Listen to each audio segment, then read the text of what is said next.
It seems like we should come to the grips of the realization that days like what we've been seeing today and yesterday are just par for the course for silver. Well, in this video, I'm going to talk about the devastating truth and reality that we must face with regards to the silver market and the prices. So let's talk about it as we explore.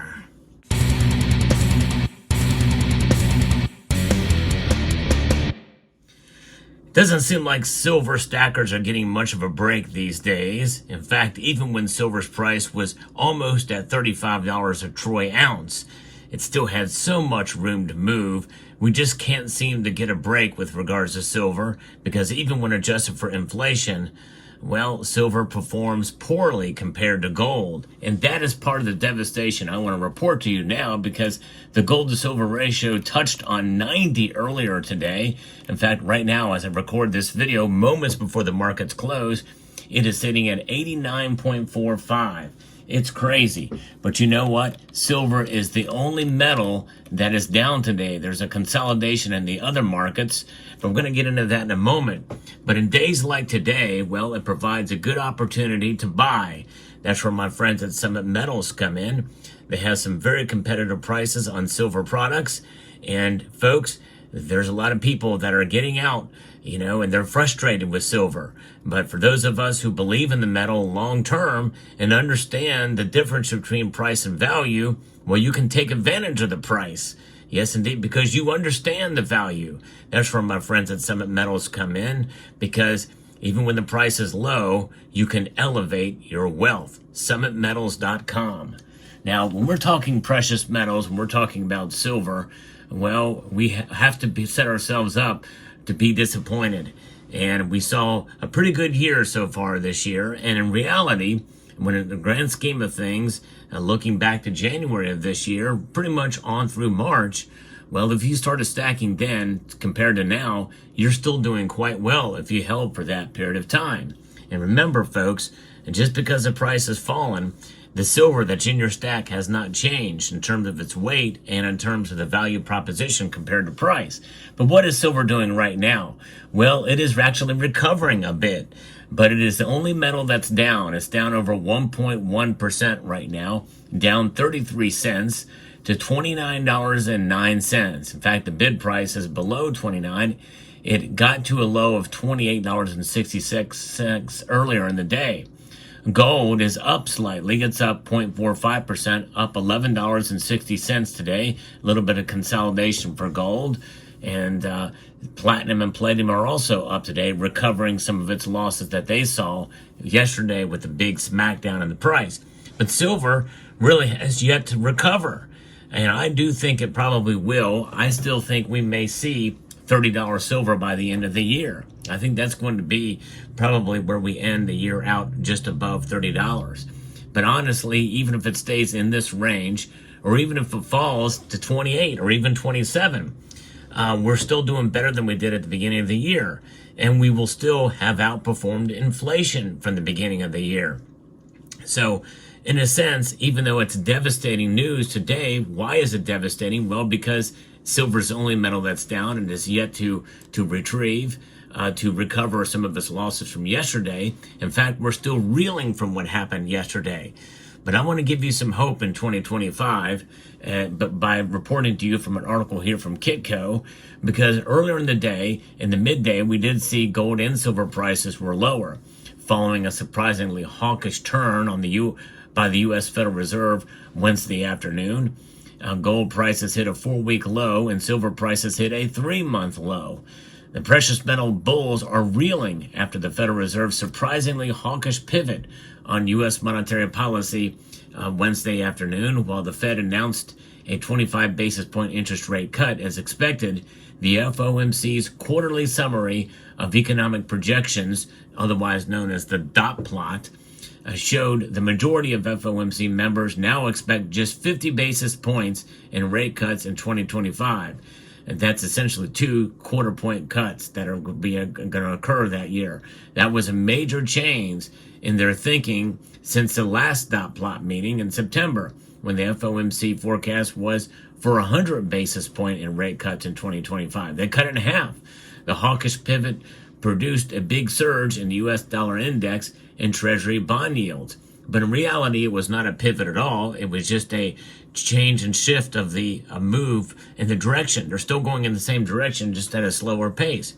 But the dollar index is up today, but gold is defying it. So is platinum and palladium, but silver is not.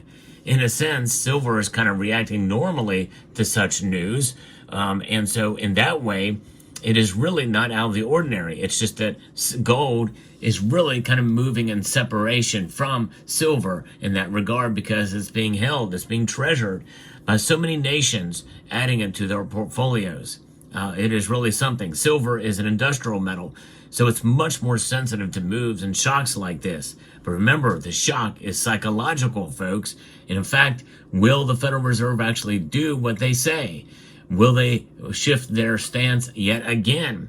My guess is they might. They very well might, which means which may be good for silver. But even if they don't, and we do see a recovery in 2025 of the economy in a real way, in a real sense, that actually may be good for silver. The demand for silver industrially is still there. Where the demand lacks is from you. Yeah, that's right. You're not buying as much silver these days, which is why I think it's a good idea to purchase on the dips. Yes, indeed.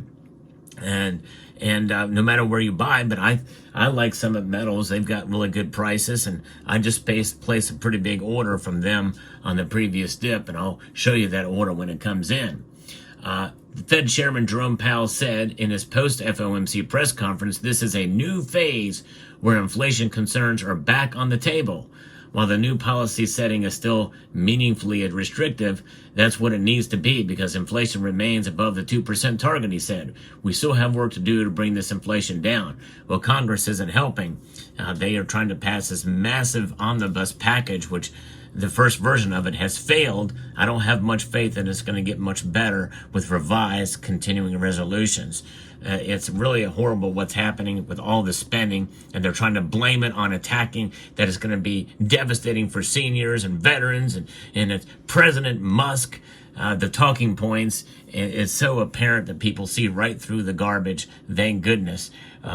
We can't not afford what we're doing with the spending in Washington these days, and hopefully things will dramatically change in that way. And I'd like to see the real free market actually take root and hold. And if that happens, well, silver is going to benefit from it more than gold will in 2025. This is why, even though it's devastating news for silver in comparison to gold right now, silver very well could outshine in 2025 if things go the way I think they may go.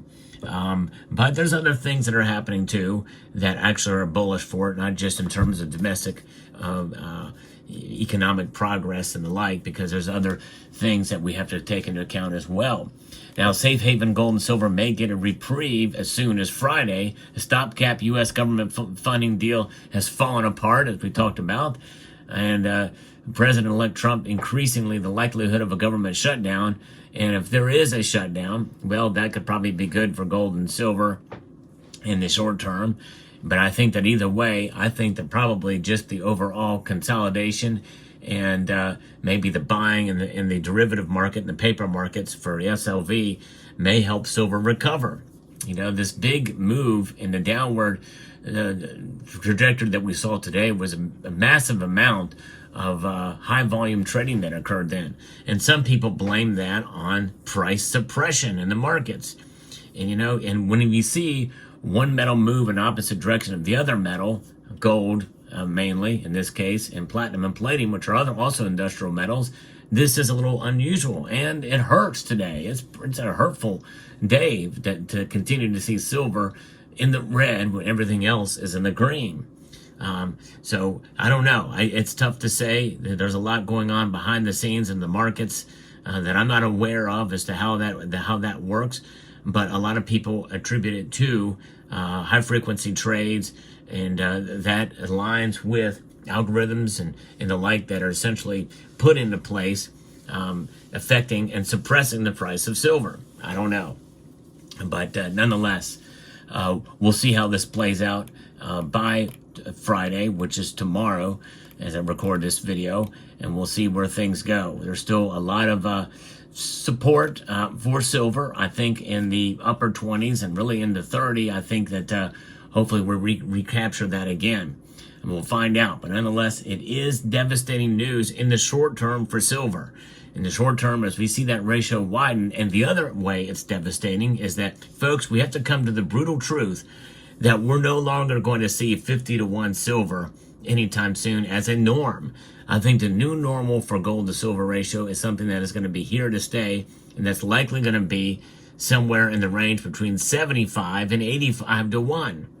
I just think that's going to be the case unless there is dramatic demand industrially for silver that's going to be boosted by a strong economy, not just in the U.S., but in the Western world in particular, and maybe even the entire world is going to need to see an economic recovery that's going to really exacerbate that demand for industrial silver.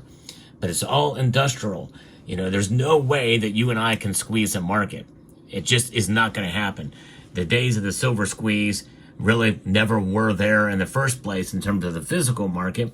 In terms of the paper market and industry demand, well, that's really where the squeeze is. But you and I have nothing to do with it. And the sound of my voice does not reach enough people to have that much effect. And even if it did, I still don't think it would be enough to squeeze silver. The best thing you can do is buy it for the right reasons, and that is for long-term wealth preservation. And you buy on times like this, days like this, when the price is low, especially for the second day, below, with falling over 1% right now after a massive 4% drop the previous day. That's 5% drop in 2 days. And that's an opportunity, folks. No question about it. But always do such things with your pocketbook in mind, with what you're able to do. Do not make foolish purchases. Do not buy out of emotion. Look at the opportunity, look at your budget, and act accordingly. But it's at times like these we get discouraged, and some people, they want to sell on the way down. I would say hold on the way down, hold on the way up, and buy strategically on the when the price is hit hard, like it has been the last couple of days. So there you go. Let me know what your thoughts are in the comment section below. Hope you found this video informative, insightful, and educational. Would like to extend a multitude of gratitude to each and every one of you for taking the time to watch. And I want to encourage you to please rate, share, comment, and subscribe.